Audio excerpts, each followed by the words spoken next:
Okay, so today we are flying the Beech Baron in Microsoft Flight Simulator. This is the stock version of the Beech Baron that comes with the premium version, I believe, of the simulator. This is absolutely stock. I've got no mods installed, so this is the version that anybody else can go and fly as well. Somebody commented actually on one of my recent videos, say, why haven't you got so-and-so mod installed? And I said, yeah, I want to fly the planes that everybody has, that, you know, hasn't monkeyed with the sim. So there we go. This is the Beech Baron, and we're at St Barts in the Caribbean. So it's quite a famous runway. The wind is coming along this runway, so we're going to be doing a somewhat famous approach. If you look, there's a wicked hill right in the way of the runway. So you have to kind of descend steeply over the edge of that hill to come in for landing. So we're going to try that out and see how we get on. Okay, so let's get inside the Baron. I will admit I haven't flown it very much, so I'm going to be a little bit at sea with switching systems on and remembering what is where. But I have gone and checked my controls, so I have got the throttles are working, the flap switch is working, obviously, parking brake is working, so you can see that happening. The gear switch is working. Obviously I'm not going to lift it now, makes no sense to. So okay, so what do we do to start the Baron up? We go and turn the fuel valves on. Hopefully you click on the right side of them to make that happen. And then we remove the yoke out of the way so we can see what we're doing, and we turn the batteries on. We turn on the avionics, which gives us the second screen over here. We can get rid of the caution. It's complaining about low volts and pitot heat. We can then go and switch on the map display. So down here, there's the pitot heat. We can turn on... what else should we have a look at? We don't need the fuel pumps. We don't need a heater or blower. System test. Okay.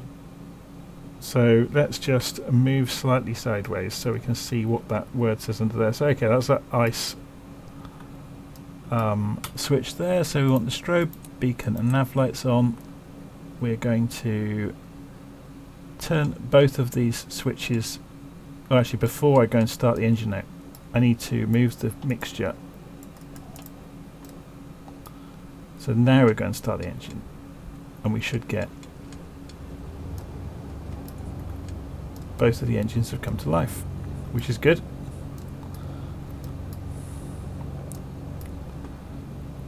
Okay, and I think that's pretty much it. Oh, we need to turn the alternators on, obviously, to generate some power, and yeah, we've got no warnings showing up, so that's looking good. We'll calibrate our altimeter by pressing B on the keyboard. Saves us a bit of time.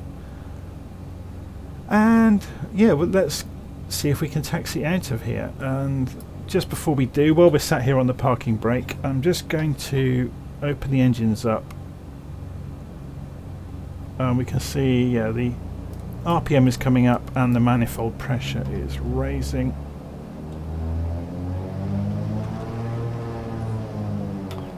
So that's looking good. Okay, so let's have a look from outside. So I'm going to steer right immediately. Come off the parking brake.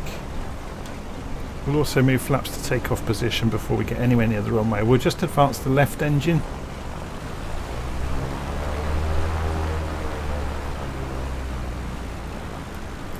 And we're not going to make it, are we? Should have gone for pushback. Oh, we will make it just. Oh, no we won't. So I'm going to use a bit of a liberty here with the flight sim. We're going to hit slew to turn us slightly, give us some more room.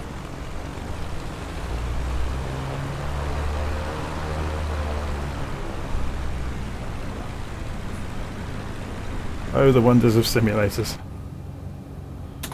Okay, so we're going to press space to sit up in the seat. I'm going to roll down towards the runway and turn us out onto the runway direction. And open the throttles.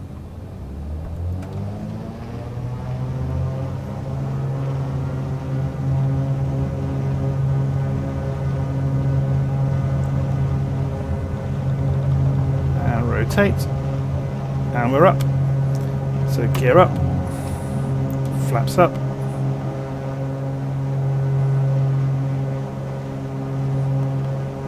Fly a straight line for a moment.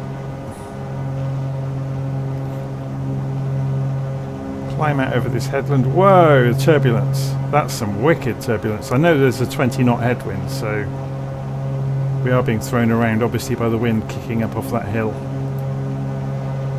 And there's white caps on the waves as well. I'm always intrigued by how good the weather simulation is in Flight Simulator. It's quite amazing really, isn't it? So we're going to cut the engines back to 50%. You can see the runway where we've taken off, so we're going to come back in. Go and look at it. We're going to come back in over the top of that hill and come back in there. So let's turn around to fly west.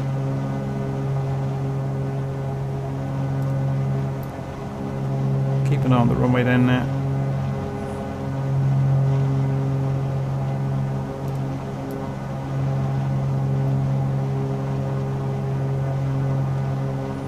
And we're going to come back and do that visual approach straight over the hilltop into the runway and see how we get on. So this is a bit of a baptism of fire, flying the Baron to do this, seeing as I haven't practiced it. I haven't been in this aeroplane for months and months, so it's going to be fun. I always think it's good fun just to try these different aeroplanes out in Flight Simulator.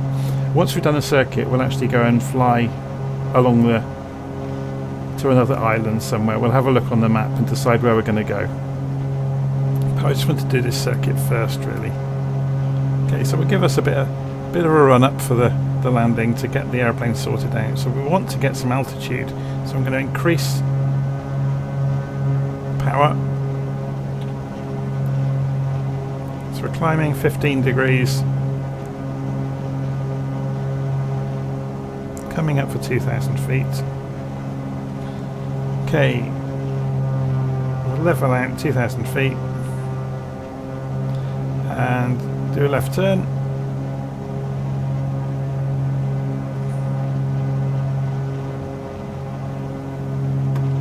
And hopefully, you get very good visibility in the Baron, it's worth saying.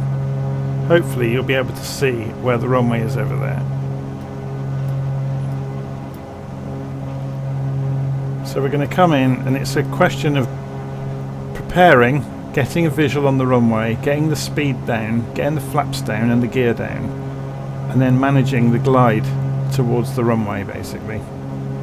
So we know the runway's in that small bay, and we can see a tiny strip of land down there. So yeah, there's the runway, so we need to come in along this line. So let's start managing our airspeed. I'll sit up in the seat.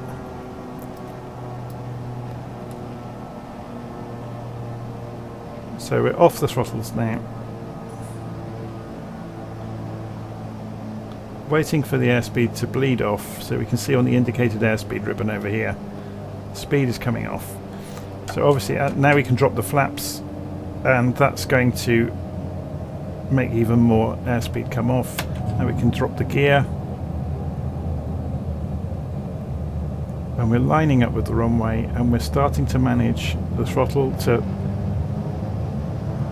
We want to basically fall without accelerating, which means we can actually fall quite steeply to make that happen. With full flaps there's a lot of drag on the airframe, and with the gear down as well obviously.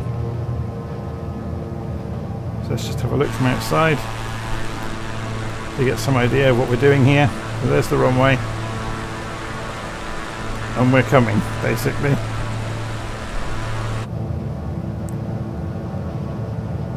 So obviously this is the visual side of this. It's not ideal, but the steeper we can get away with coming in, the easier this becomes, because we get more view of the airfield. So I'm pulling the engines back to idle, and obviously we can go even steeper, because you can see we weren't accelerating in the descent.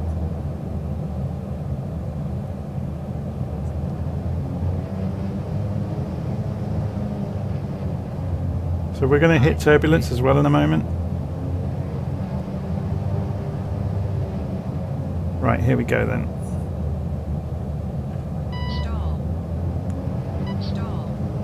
Oh, clip the trees. I'm going to go around and do this again because this is not ideal. This wasn't a very good example. That was interesting. So on the leeward side of the hill, we had a massive downdraft that caused a stall. So let's go and do that again. So flaps up. Flaps all the way up now. And gear up.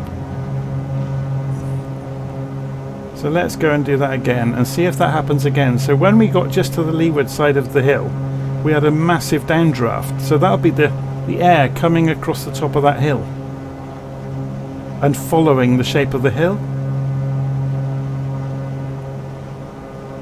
So it's actually, you know, remarkably realistic, really. And we had to manage that. Obviously on a still day that wouldn't be the case. But it was almost like the aeroplane was pulled down just as we reached the crest of the hill. Okay, so we're flying west.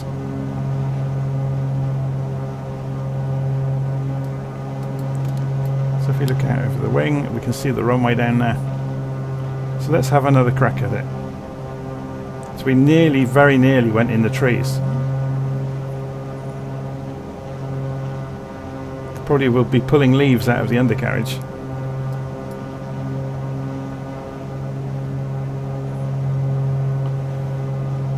Okay, that's probably enough. So we will lose some speed around the turn. Flaps down. Gear down.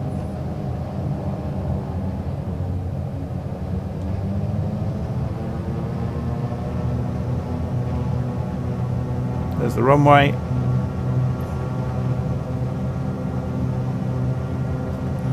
Sit up.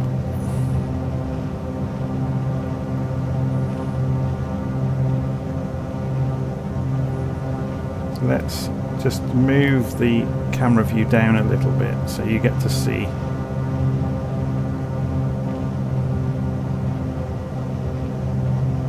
So we know from last time we can come in a lot more steeply than we did.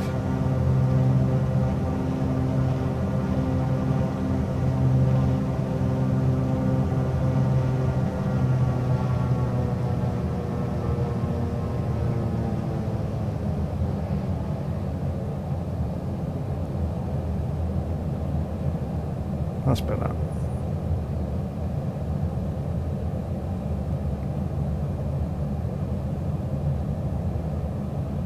But you can see that we're absolutely being pulled down by that stretch of wind that's just pulling. Yeah, it's doing it now. Look, really pulling us down towards the ground, and then it suddenly stops.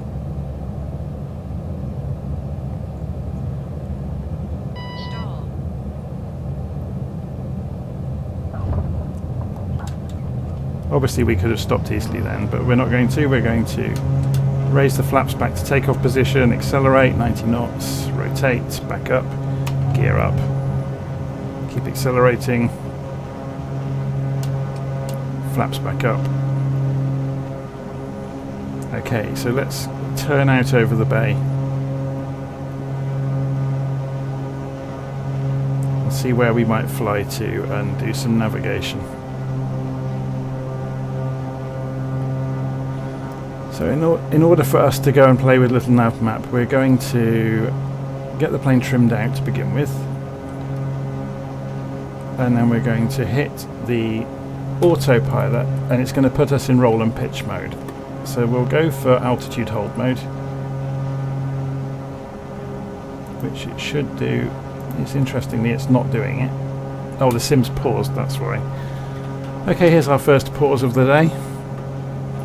Microsoft Flight Simulator and its famous pauses. It's the only game I've ever known do this, where it suddenly freezes and then unlocks itself 20 seconds later. There it goes, having reset all of the control positions.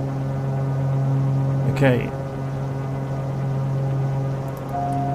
autopilot is now on, altitude hold mode is on at 900 feet. We'll increase that to 1,000 feet just to be pedantic, and we'll go and set it with vertical speed and a very gently to get back up to 1,000, which it's doing on its own, look, because it was within 100 feet of it anyway. Okay, so we're flying along. We'll go for heading mode as well, so we'll center the heading bug on the CDI and we'll say go for heading mode. So it's going to follow the heading rather than just doing level wings. Okay, so now we've done that, we can go and have a look and see where we're flying. Why don't we fly over to Princess Juliana?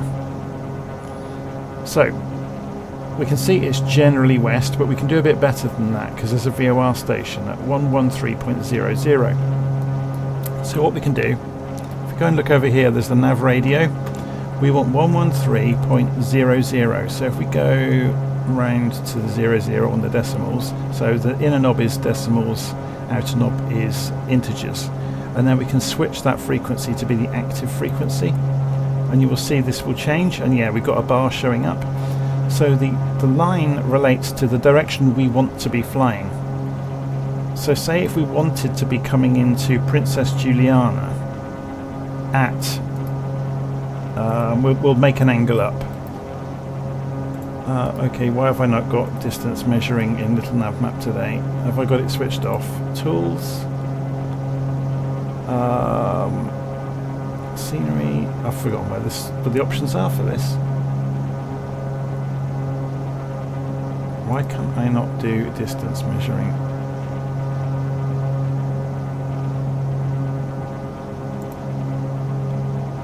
All. Okay. So say I wanted to do a measure and I wanted to fly the 282 degree line into here. Actually, we know we need to miss the land out, don't we, to see the runway.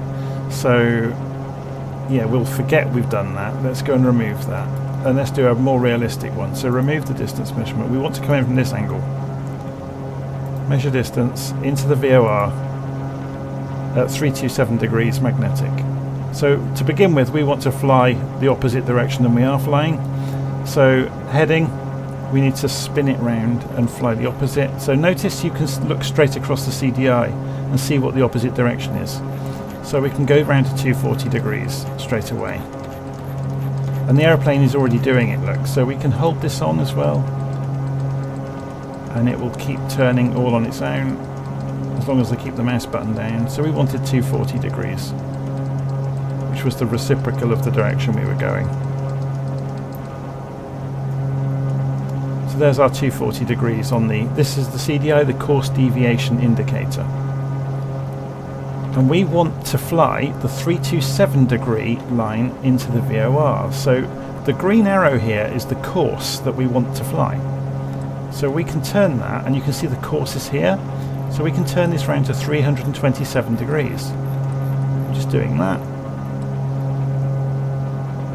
So now you can appreciate, I'm just waiting for the airplane to level up. So we're now flying along at 240 degrees, which we can see on the map here, and we're flying back this way. And we can see that course into there, relative to our little aeroplane, is at that angle across our nose. And if you think about it, we're going that way. It is that angle across our nose. What the green line means here is that we are to the right of that line. If you look at that line, we are to the right of the line. Yeah, so this means, if you imagine there's the line there, and this green line is offset to one side of it, meaning we are to the right of it. If we were to the other side, this green line would swish across here, and we would be to the left of the line. So we are to the right of the line at 327 degrees to the VOR. The two green arrows here mean it's the angle to the VOR. We can also do the back course of that. So if we were to turn the course round further, you will see the arrow change sides.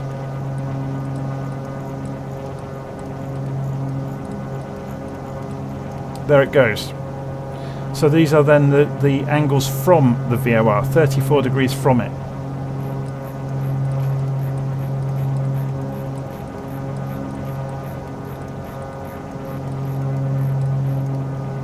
So was it 327 we said? Yeah, 327 degrees magnetic. So it's going to be a few moments until we get there. If we fly directly over the top of the VOR, when we get there, you'll see the to and from marker flip over as we fly over the top of the VOR. Also, we can actually fly on autopilot, but I don't want to do that just yet, because we can get the autopilot to fly this route for us. So we're just flying over a small island, which we can see here is Ile de Boulanger and Ile Pelée as well.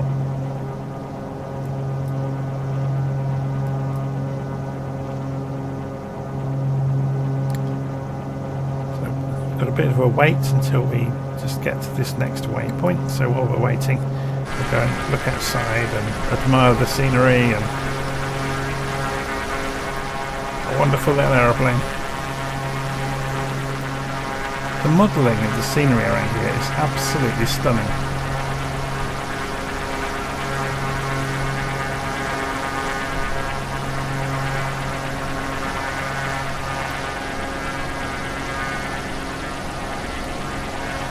So we're actually heading over there, but we're just flying across to this marker. So we'll turn now. We'll do a 30-degree turn to the right. So at the moment we're travelling 240 degrees.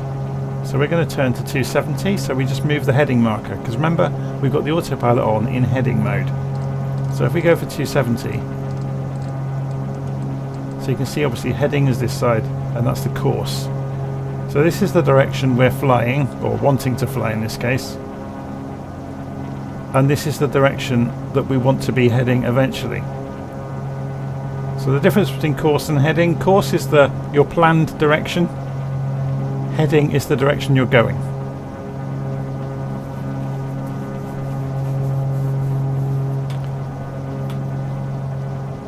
So you can see now we're intercepting more, so we'll do another turn 30 degrees again to 300 degrees now, because what I want you to see is the green line is coming in, look, already. Obviously if we do it at a shallower angle, let's go for 310 degrees, you get to see it happen more slowly. So we are approaching the 327 degree line to the VOR station. And that's exactly what's happening, look, we are approaching it. If we fly over it, you will see the green line sweep across, meaning we are to the left of the line. At the moment we're to the right of the line just, and we are still to the right of the line.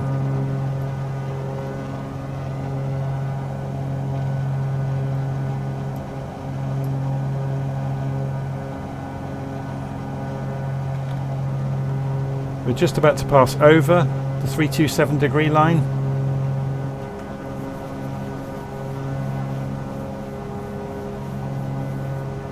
And when we do so, the green line will swoop across.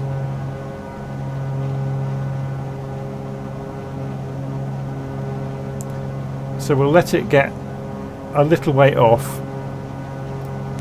and then we'll show you what happens when we switch on nav mode on the autopilot. Nav mode basically means it's going to follow the course deviation indicator. And obviously if you've got a route programmed in, at the moment this course deviation indicator you can see is operating in VOR mode. You can change that by clicking the CDI button, and it will cycle it through VOR1, VOR2 and GPS.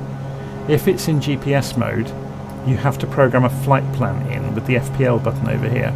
Or you can start the sim with a flight plan already. But if there is a flight plan programmed, let's just increase the range on this while we're looking at it. If there is a flight plan programmed, then you can use the CDI, you can switch it into GPS mode, and the nav button will allow the autopilot to follow the flight plan. At the moment we're in VOR mode on the CDI, so it's going to follow what we have programmed here, so it's going to try to do the course we have set. So you can see by now, with me waffling on about this, we've actually overshot by a long way. I've kind of done that on purpose. Let's go and press nav. Watch what happens. So it's reflecting VOR mode up here now. and the airplane is turning right, it won't stop turning at 327. What it's going to do is re-intercept the 327 line and then straighten back up. Yeah, so we're going to see that happen. So it's levelling up. I think it's generally about 30 or 40 degrees it will intercept at when you give it a course.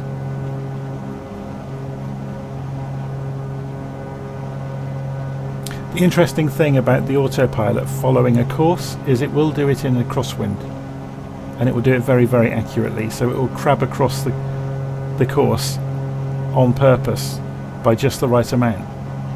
So it hunts for the right angle in the wind and keeps adjusting itself all the time. So you can see we're coming back towards the line, which is exactly what's happening.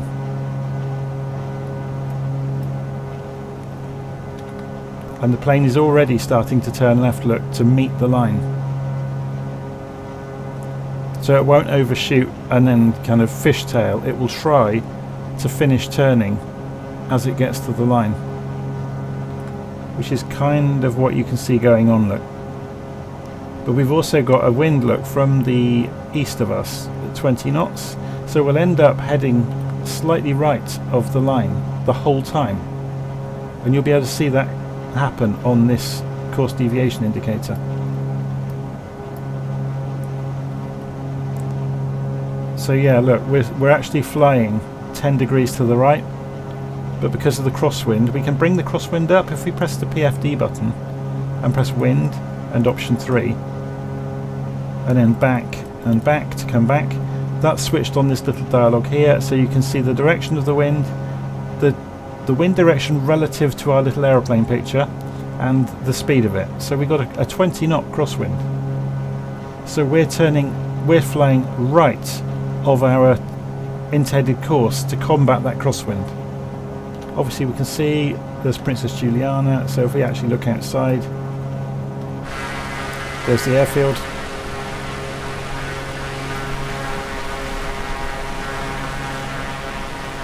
So unfortunately there's no ILS here, but now we've flown over the top of the VOR, notice what has happened. The small arrow has flicked to the other side. Yeah? And interestingly, this should have gone into wing leveling mode, and it hasn't. So let's go for heading mode, and we'll centre the heading up on the direction it's done. That's interesting.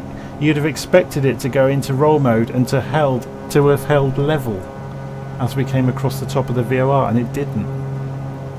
So it just pays, you know, obviously that's probably not quite accurate to a real one, so that's why it pays to keep an eye on things even if you're on autopilot. So we're now flying in heading mode and following about 30 degrees out from Juliana, which is fine. You can see there's an airfield here, Grand Case. That will be a headwind for us, so that's probably a good candidate for landing. So let's see how we're looking outside. Have we got visuals on that airfield? So let's go and turn ourselves to 60 degrees.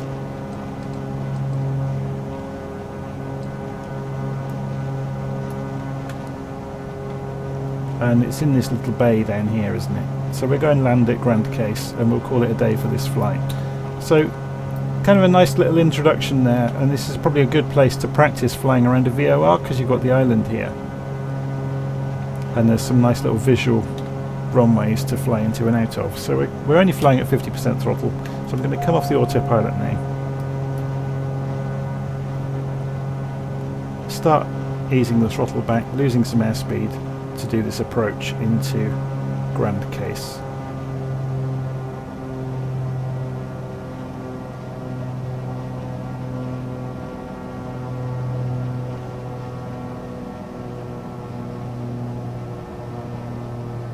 Okay, so we can now drop the flaps.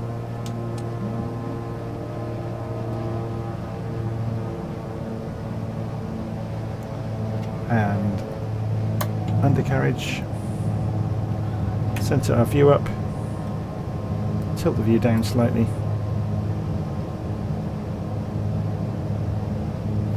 And this is where this really comes into its own. Look, on this display we can see the wind is coming from our left. So we're going to have to aim slightly into it. You can see it's already happening. We're being pushed to the right of the centre line by the wind. So we're going to have to crab slightly into the wind to land.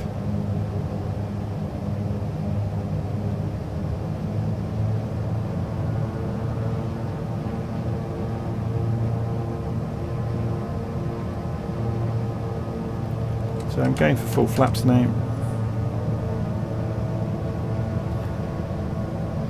So obviously flaps generate more lift, and they therefore allow the aircraft to fly more slowly through the air, which is helpful to us for landing.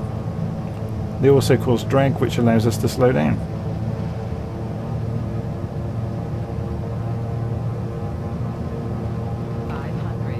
This version of the Baron appears to glide like a brick, certainly with the flaps down, so I'm having to actually keep quite a lot of power going to keep the glide to the runway.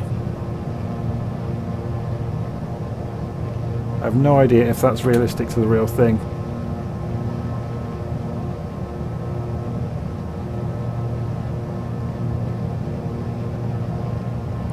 So obviously we'll come in low over the runway, cut the power to idle and flare, and let it fall onto the runway.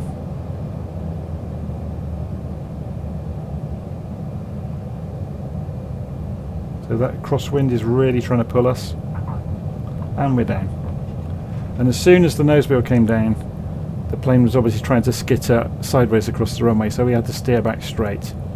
And at the same time the wind is hitting the tailplane and trying to push it right, which is trying to push the nose left. So I'm having to counter that by steering right the entire time.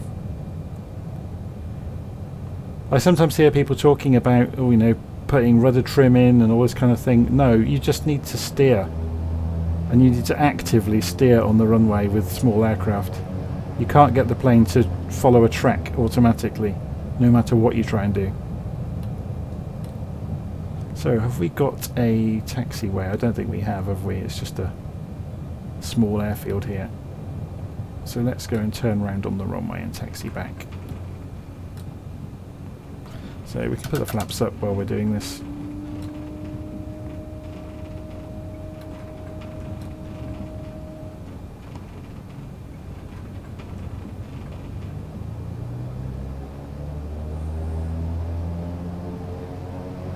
It's very well modelled scenery, isn't it?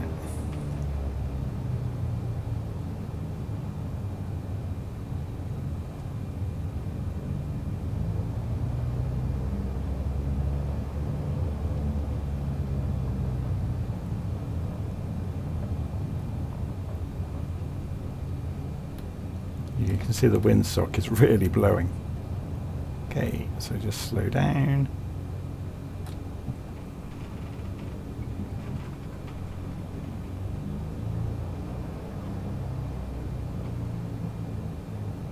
It's fantastically modelled. Really impressed. Let's go and park out next to this caravan over here. Oh yeah, there's a committee waiting for us. We'll go and park with them and they'll wave us in, hopefully, with the paddles.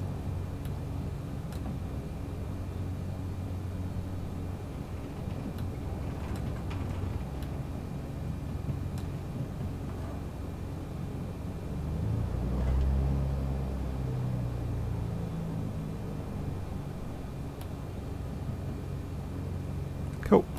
I think we can get a bit closer, can't we?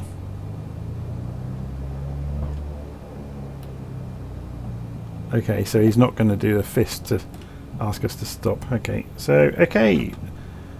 Brakes on.